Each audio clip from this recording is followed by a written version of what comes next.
ओम नमः शिवाय। राधे राधे एवरीवन।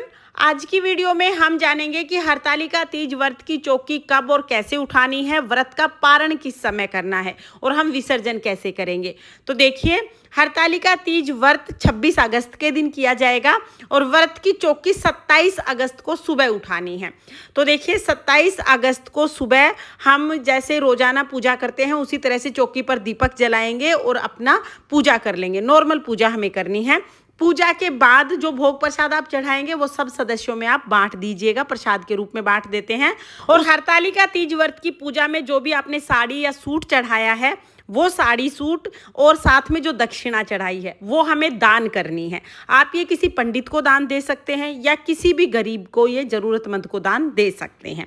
इसके साथ ही जो सुहाग का सामान चढ़ाया है इसमें से कुछ चीज़ें आपको अपने लिए रखनी है माता के आशीर्वाद के रूप में और कुछ चीज़ें आपको दान करनी है। तो कुछ दान कर दीजिए, कुछ अपने पास रख लीजिए।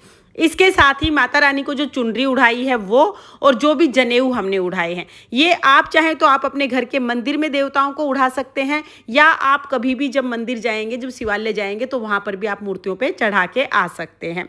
जो दीपक हमने जलाया है उसे साफ करके दोबारा पूजा में यूज करेंगे। और कलश का हमें क्या करना है, तो देखिए कलश का क्या करेंगे, जो हमने चावल लिए हैं वो अभी बाकी जो पूजा में चावल यूज हुए हैं उनके साथ ही इन चावलों को अभी हम रखेंगे।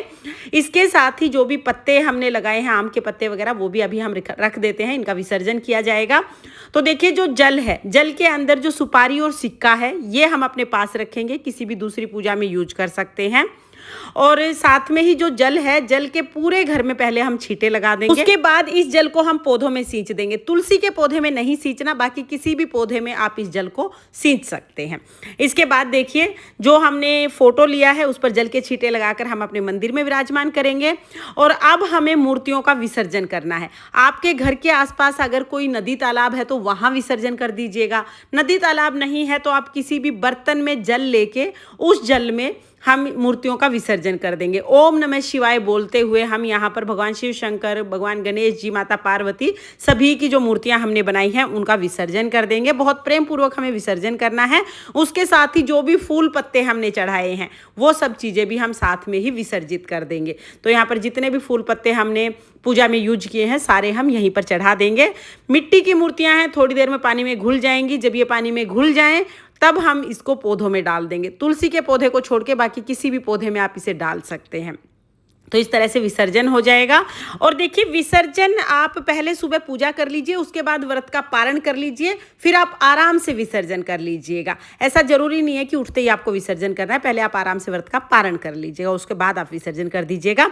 और जो भी हमने पूजा में चावल यूज किए हैं उन चावलों को हम दान करते हैं। तो इसमें थोड़े और चावल आप मिला के, कम से कम इतने चावल हो जाए कि एक मनुष्य के एक वक्त का खाना बन जाए।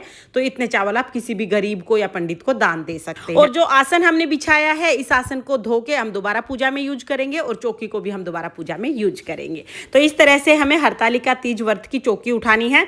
अब व्रत के पारण का समय मैं आपको बता देती हूं। तो हरतालिका तीज व्रत के पारण इस वर्ष यानी 2025 में 27 अगस्त सुबह 5:40 से 7:05 तक किया जाएगा। तो देखिए, सुबह आप स्नान आदि करने के बाद दीपक जलाकर सुबह का पूजन कर ले और उसके बाद अपना व्रत का पारण कर ले। पारण करने के बाद आराम से आप विसर्जन कर सकते हैं। आप चाहें तो आप घर पर विसर्जन कर लीजिए, कोई नदी तालाब है तो आप वहां पर भी विसर्जन करके आ सकते हैं। तो फ्रेंड्स, विसर्जन की सरल विधि आपको कैसी लगी कमेंट करके जरूर बताना। और अगर ये वीडियो आपको पसंद आई हो तो वीडियो को लाइक कर देना, चैनल को सब्सक्राइब कर लेना।